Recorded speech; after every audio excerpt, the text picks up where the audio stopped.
भोले बाबा ने कहा उपाय ये है, सुनो। और क्या बोले, ध्यान दीजिएगा। भोले बाबा माँ भगवती से बोल पड़े, देवी कह शिव सती हृदय संदेह,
अगर तुम्हारे मन की शंका नहीं दूर हो रही तो ऐसा करो, जाओ और जाकर के इनकी परीक्षा ले लो। जब तुम परीक्षा ले लोगी तो तुम्हें पता चल जाएगा कि ये ब्रह्म है या साधारण राजकुमार है, क्योंकि यही हमारे पास अब एक उपाय बचा है। बाकी तो सब हमने ट्राई करके देख लिया पर उसका कोई प्रभाव तुम्हारे ऊपर नहीं पड़ रहा है।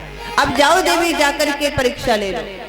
भवानी कहने लगी, महाराज मैं परीक्षा लेने जाऊंगी, लेकिन आप? तो भोले बाबा ने कहा, हमारी चिंता छोड़ो और अपनी सोचो। मेरी चिंता छोड़ दो पर अपनी सोचो। तुम परीक्षा लेने जाओ। भवानी कहने लगी, महाराज मैं परीक्षा लेने जाऊंगी, लेकिन तब तक आप बैठोगे कहाँ रहोगे? तो भोले बाबा ने कहा, देवी सुनो। तब लगी हम बैठब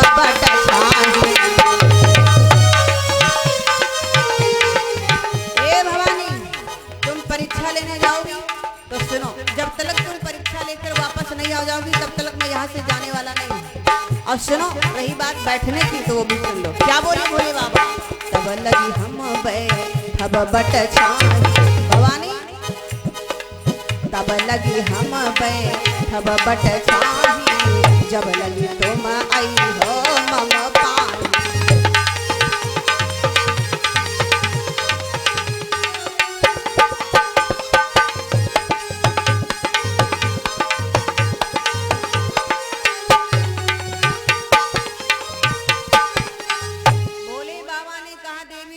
परीक्षा लेने के लिए, रही बात हमारी तो तब लगी हम बैठब बट छाई। मैं विश्वास रूपी बट वृक्ष के नीचे बैठा रहूंगा और तुम जाओ जाकर के परीक्षा ले लो। जब तक वापस नहीं आओगी तब तक मैं कहीं जाने वाला नहीं। ए भैया, भोले बाबा सोचने लगे, क्या कि मोरे कहे न संशय जाओ। क्या करें? बहुत समझाया लेकिन समझ में नहीं आ रहा तो करें। मोरेऊ कहे न संशय जाई, मोरेऊ कहे न संशय जाई, जाओ फिर विपरीत भलाई नारी, फिर विपरीत भलाई नारी।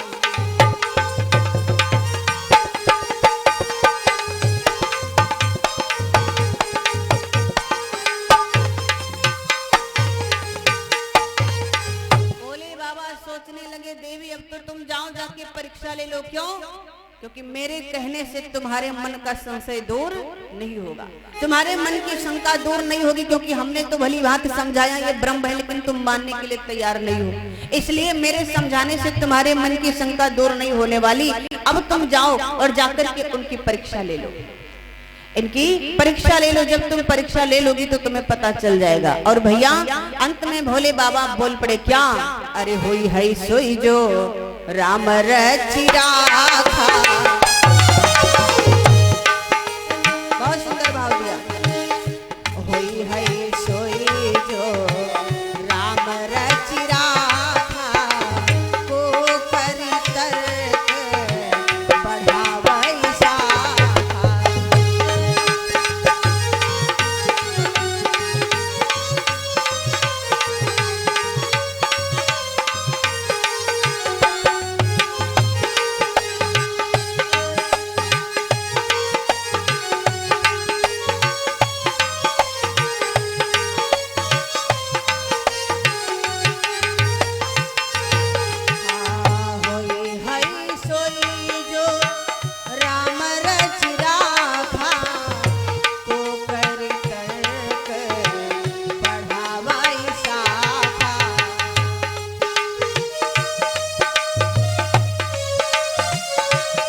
भोले बाबा कहने लगे देवी अब तुम जाओ, अब तो वही होगा जो परमात्मा ने रच करके रखा है।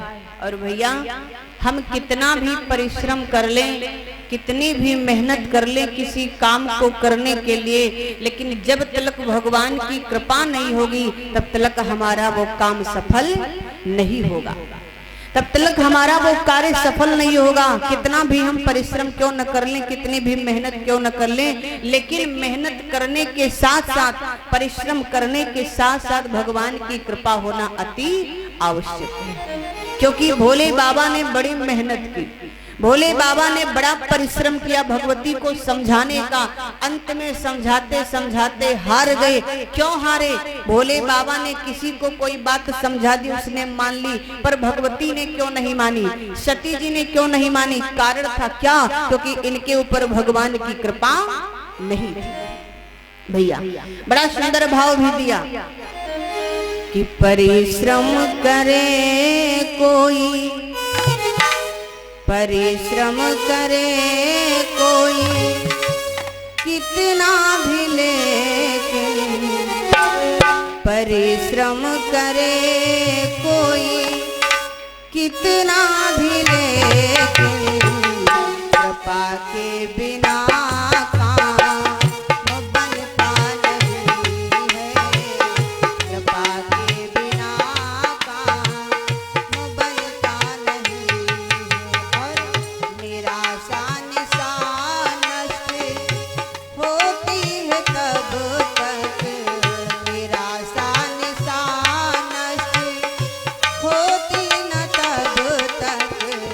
दया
भोले बाबा ने बड़ा परिश्रम किया, बड़ी मेहनत की भगवती सती को समझाने के लिए, लेकिन भगवती सती की समझ में नहीं आया।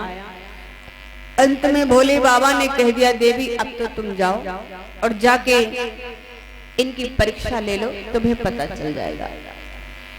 जिस समय इतनी बात कही भगवान शंकर ने, तो भगवती सती ने विचार किया ये बात ठीक रहेगी, अब ऐसे हमारे मन की शंका दूर नहीं होगी, और जब हम जाकर के इनकी परीक्षा ले लेंगे तो हमारे मन में जो शंका बनी है इनके प्रति वो दूर हो जाएगी। और भैया जरा विचार करिएगा, हम कितनी भी कोशिश कर लें, लेकिन क्या हम परमात्मा की परीक्षा ले सकते हैं? क्या है हमारे में इतनी ताकत? भगवती को एक बार सोचना चाहिए था कि जो काम हम करने के लिए तैयार हुई हूँ, जो काम मैं करने जा रही हूँ, क्या ये उचित है? ए भैया, हम तो कहते हैं कि अगर कोई कार्य आप करने चलो तो उस पर एक बार नहीं 100 बार विचार कर लो कि ये काम हम करने जा रहे हैं, लेकिन ये काम करने के बाद में इसका परिणाम क्या होगा। पहले तो हमें परिणाम को सोचना चाहिए कि इसका परिणाम क्या होगा, और फिर वो कार्य करो। यदि तुम्हें लग रहा है कि इसका परिणाम अच्छा होगा तो वो कार्य हमें करना चाहिए, और अगर जरा भी हमारे मन में शंका आ गई कि ये कार्य करना ठीक नहीं, इसका परिणाम गलत होगा, तो उस कार्य को हमें करना नहीं चाहिए। लेकिन यहाँ तो विचार बाद में भैया, कार्य पहले हो जाता और विचार बाद में करते हैं, और फिर उसका परिणाम गलत निकलता है, तो फिर क्या मतलब रह गया? क्या मतलब रहा उस कार्य को करने का? इसलिए एक बार नहीं 100 बार सोच लो। बिना विचारे जो करे सो पाछे पछताए, और काम बिगाड़े आपनो जग में हो हंसाए। जग में हंसी भी हो जाएगी, समाज में हंसी भी हो जाएगी, काम भी बिगड़ जाएगा और समाज में हंसी भी तुम्हारी हो जाएगी। तो इसलिए कोई कार्य करने चलो, उस पर एक बार नहीं 100 बार विचार कर लो कि ये कार्य हम करने जा रहे हैं, क्या ये कार्य ठीक रहेगा, इसका परिणाम अच्छा होगा या बुरा होगा। पहले परिणाम के विषय में सोचना चाहिए। लेकिन भगवती ने परिणाम नहीं सोचा। भगवती परीक्षा लेने के लिए तैयार हो गई, कितना भी कोई बड़ा क्यों न हो जाए, लेकिन भगवान की परीक्षा कभी कोई नहीं ले सकता। हाँ, अगर परमात्मा चाहे तो हमारी परीक्षा ले सकता और लेता भी है, लेकिन हमारे बस का नहीं है कि हम भगवान की परीक्षा ले लें। लेकिन भगवती को देखो, जरा भी विचार नहीं किया इस बात पर कि मैं आज भगवान नारायण की परीक्षा लेने जा रही हूँ। अरे एक बार भगवान भोले बाबा की बात को मान लिया होता, लेकिन नहीं, परिणाम नहीं सोचा। भगवती कहने लगे, ठीक है महाराज, ये बात तुमने बहुत अच्छी बताई, मैं परीक्षा ले लूं। जब परीक्षा लेने जाऊंगी तो मुझे पता चल जाएगा कि ये ब्रह्म है या साधारण राजकुमार है। भैया इधर भोले बाबा क्या करते हैं, बोले ठीक है देवी जाओ। भगवान शंकर बैठ गए विश्वास रूपी बट वृक्ष के नीचे, और जिस समय बैठे तो भगवान का ध्यान किया, तो अस कही लगे जपन हरि नाम, अस कही लगे जपन हरि नाम, गई सती जहाँ प्रभु सुख धाम।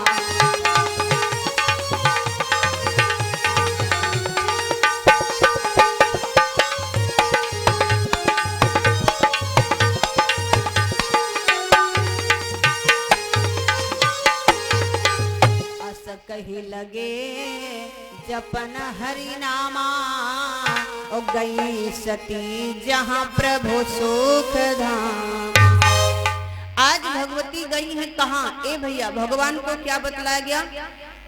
उस पार ब्रह्म परमात्मा भगवान राम को सुख सागर, सुख धाम, सुख की खान, इस प्रकार से उनको बतलाया गया। और यहाँ पर भी तुलसी बाबा ने लिख दिया, गई सती जहाँ प्रभु सुख धामा। अच्छा ये बताओ, जो सुख के धाम हैं, जिनके पास में सुख के सिवाय और कुछ भी नहीं है, सती सुख धाम के पास गई हैं, लेकिन दुख लेके आई हैं। क्यों? कारण क्या था भैया? कारण क्या था? क्यों दुख लेके आई? आप किसी लोहार की दुकान पर जाओ, ध्यान दीजिएगा, किसी लोहार की दुकान पर जाओ और उस दुकान पर जो उसका मालिक हो उससे जाकर के ये बात कहो, भैया हमको 1 तोला सोना दे दो, क्या दे देगा भैया? देगा? नहीं देगा। क्यों? क्योंकि वो तो लोहार की दुकान है, वहां पर लोहा मिलता है, सोना नहीं मिलता। सोनार की दुकान पर जाओ, उससे कह दो हमें 1 किलो लोहा दे दो, क्या दे देगा? नहीं। तो भगवती भगवान है सुख के धाम, लेकिन भगवती ने भगवान राम के साथ में छल किया और छल भगवान को कभी पसंद नहीं। भैया सुख धाम है लेकिन छल करने गई, विचार करिएगा। तो जब छल करने गई भगवान के साथ में, तो भला क्या ये सुख लेके आएंगे या दुख लेके आएंगे? दुख ही तो लेके आएंगे, सुख तो मिलने वाला है नहीं। जिस समय भवानी चली, अब सोचती जा रही हैं कि आखिर मैं परीक्षा लेने जा रही हूँ, लेकिन इनकी परीक्षा लूं कैसे? ये भी तो एक समस्या सामने है, क्योंकि मैं इनकी परीक्षा लेने जा रही हूँ, मैं ये जांचने जा रही हूँ, परखने जा रही हूँ कि ये ब्रह्म हैं या राजकुमार हैं। और अगर मैं इसी भेष में चली गई, यानी सती जी है ना, अगर मैं सती भेष में ही इनके पास चली गई तो परीक्षा का कोई मतलब ही नहीं रहेगा। तो क्या करें, कैसे इनकी परीक्षा ले? मन में विचार आया, भगवती सती के अंदर ये विचार आया कि इनकी पत्नी सीता का हरण हो गया है और ये अपनी पत्नी सीता को ढूंढ रहे, तो क्यों ना हम सीता का भेष बना ले, सीता बन जाएं। और सीता बनकर के जब हम इनके सामने जाएंगे, तो अगर ये ब्रह्म होंगे तब तो हमें पहचान लेंगे, और अगर ये ब्रह्म नहीं हुए तो हमें अपना लेंगे। भैया यहाँ पर भी भगवती ने जरा भी विचार नहीं किया कि मैं सीता का भेष धारण करने जा रही हूँ और मेरे स्वामी भगवती सीता को क्या मानते हैं, और मैं ये भेष रखने जा रही हूँ, यहाँ पर भी विचार नहीं किया। भैया इधर हृदय पुनि पुनि हृदय विचार करी, धर सीता कर रूप, आगे होई चली पंथ तेहि, जेहि आवत नरभू। जिस मार्ग से भगवान राम और लक्ष्मण भगवती सीता को ढूंढते हुए आ रहे हैं, भगवती सती ने क्या किया, सीता का भेष बनाया, और सीता का भेष बना करके जिस मार्ग पर भगवान राम और लक्ष्मण आ रहे हैं, उसी मार्ग पर भगवती सती आगे से आने लगी। भैया जरा विचार करना, जिस समय आने लगी सामने से, तो लक्ष्मण ने देखा, क्योंकि ब्रह्म की माया ब्रह्म पर कोई असर नहीं करती है, माया केवल जीव को सताती है। इसलिए भगवान राम आगे थे, लक्ष्मण जी पीछे थे। तो ये बताओ, अगर सती जी सामने से आ रही थी, सबसे पहले किसको दिखना चाहिए था? राम को। लेकिन राम को नहीं दिखी, दिखी किसे? लक्ष्मण को, क्योंकि राम ब्रह्म है और लक्ष्मण जीव है। माया जीव को सताती है, ब्रह्म पर कभी असर नहीं करती है, इसलिए लक्ष्मण को दिखाई पड़ी। कौन? भगवती सती जो सीता का भेष धारण किए। लक्ष्मण ने देखा, लक्ष्मण की जब दृष्टि पड़ी तो लक्ष्मण दीख उमा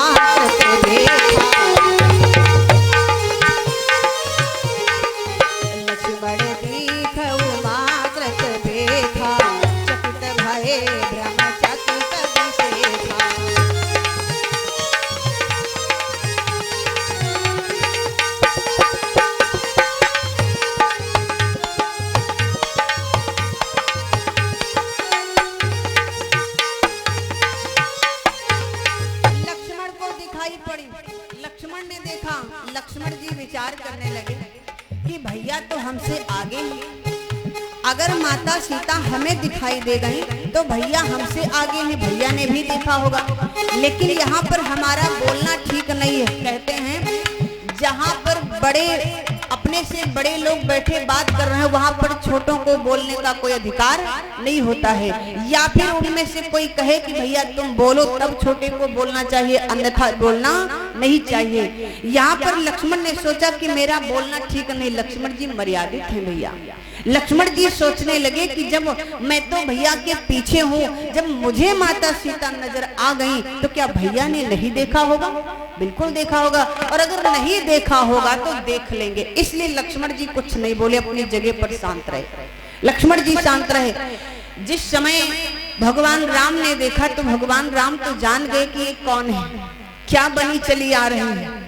इधर भगवान राम ने क्या किया, जिस मार्ग पर सती जी सामने से आ रही थी उस मार्ग को छोड़ दिया, दूसरे मार्ग पर चले गए। अच्छा, एक बात और, भगवती सती ने सीता का भेष तो बना लिया लेकिन मर्यादा भूल गई, लेकिन मर्यादा भूल गई। ए भैया, हम किसी के शकल तो बना सकते हैं, किसी की शकल तो बना सकते हैं। अब तो सर्जरी वाला सिस्टम चल गया है, जिसका मन चाहे उसकी शकल बनवा लो, शकल तो बना सकते हैं, लेकिन क्या उसकी मर्यादा हम अपने अंदर ला सकते भैया? ला सकते नहीं, ला सकते। तो सती जी ने सीता का भेष तो बना लिया, लेकिन सीता की जो मर्यादा थी वो सती जी अपने अंदर नहीं ला पाई। सीता की मर्यादा क्या थी? सीता जी कभी भी भगवान राम के आगे नहीं चली। ध्यान दीजिएगा, सीता जी कभी भी भगवान राम के आगे नहीं। एक पतिव्रता नारी की पहचान है, पतिव्रता नारी कभी भी अपने पति के आगे नहीं चलती है, वो हमेशा अपने पति के पीछे रहती है।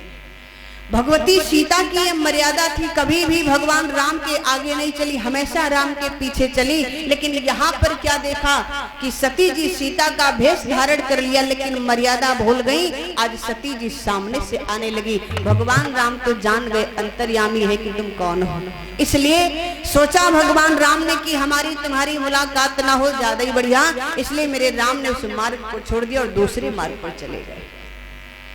जब दूसरे मार्ग पर चले गए तो सती जी ने क्या सोचा? सती जी ने ये सोचा कि शायद इन्होंने अभी हमें देखा नहीं, हमें देखा नहीं, अगर देखा होता तो ये मार्ग छोड़ के नहीं जाते।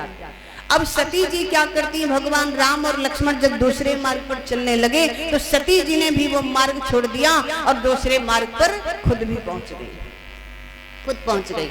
फिर सामने से आने लगी, फिर भगवान राम ने देखा तो अब भगवान राम विचार करने लगे कि अब तुम हमारे पीछे ही पड़ी हो तो हम कहां तक मार्ग बदलेंगे, कहां तक मार्ग बदलेंगे। अब तो आओ, जो होगा तो देखा जाएगा। आगे से सती जी आ रही, इधर से राम और लक्ष्मण जा रहे हैं। जब 10 कदम की दूरी रह गई तो मेरे राम ने क्या किया, ध्यान दीजिएगा, मेरे भगवान ने क्या किया, अपने दोनों हाथ जोड़ लिए। ए भैया जरा विचार करना, जिस समय भगवान राम ने दोनों हाथ जोड़े तो सती जी को समझ जाना चाहिए था कि ये हमको पहचान गए। बोलो भैया, समझ जाना चाहिए था कि नहीं? क्या कोई पति अपनी पत्नी के आगे हाथ जोड़ के खड़ा होगा भैया? खड़ा होगा? तो सती जी को समझ लेना चाहिए था कि ये हमको पहचान गए इसीलिए हाथ जोड़े खड़े। लेकिन सती जी नहीं मानी, नहीं मानी। और जब नहीं मानी तो बाबा जी ने अपने मानस में संकेत कर दिया, तुलसी बाबा ने लिखा। और इधर भगवान राम ने जोरी पानी प्रभु की न प्रणाम, जोरी पानी प्रभु की न प्रणाम, पिता समेत लीला निज नाम।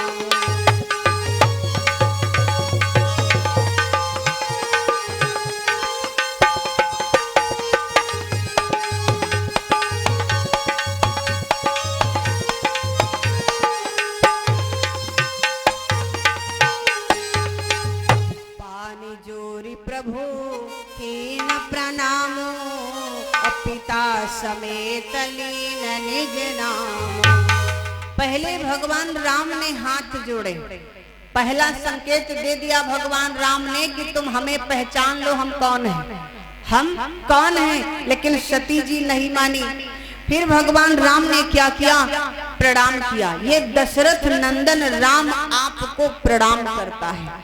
अब तो सती जी को समझ जाना चाहिए था मेरे भाई, लेकिन फिर भी सती जी वहां से हटी नहीं, खड़ी है, ध्यान देना, फिर भी हटी नहीं, खड़ी। लेकिन यहाँ पर एक बात और देखें, भगवान राम की मर्यादा को देखिए, ध्यान दीजिएगा, भगवान राम की मर्यादा को देखिए। जिस समय भगवान राम ने प्रणाम किया तो ना तो देवी शब्द का उपयोग किया और ना ही माँ शब्द का प्रयोग किया।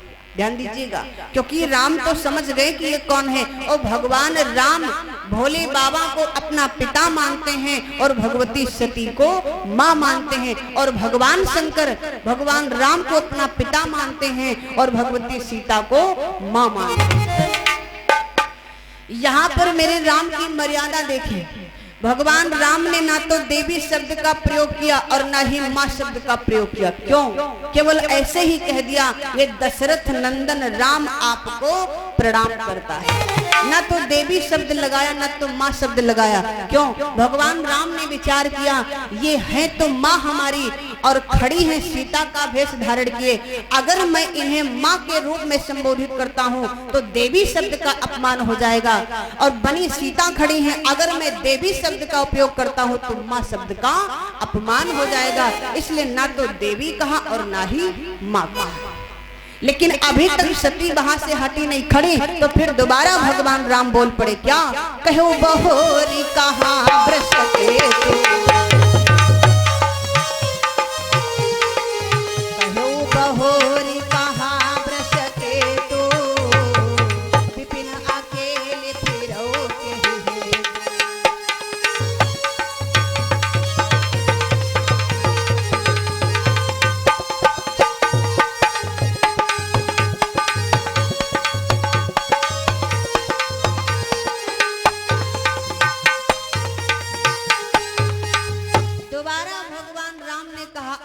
वृषकेतु भगवान शंकर कहाँ है और इस जंगल में तुम अकेली? अरे इस जंगल में अनेकों निशाचर निशाचरी घूमते हैं। जिस प्रकार से हमारी पत्नी सीता का हरण हो गया, अगर कोई तुम्हारा भी हरण करके ले गया तो जिस प्रकार से मैं बन बन भटक रहा हूँ, रो रहा हूँ अपनी पत्नी के लिए, उसी प्रकार से भगवान शंकर को भी रोना पड़ेगा। और जब ये बात इतनी बात कही तो भगवती सती जान गई कि वास्तव में ये ब्रह्म है, ब्रह्म है। भगवती सती चल पड़ी, और जब भगवती सती लौट करके पीछे चली तो भोले बाबू इधर भगवान राम ने सोचा कि ये हमारी परीक्षा लेने आई थी तो इनको हम अच्छी परीक्षा दे दें। भैया इधर भगवान राम ने क्या किया, अपनी माया को फैलाया। भगवती सती जिस समय चली, अब मन में सोच रही है क्या कि मैं शंकर कर कहा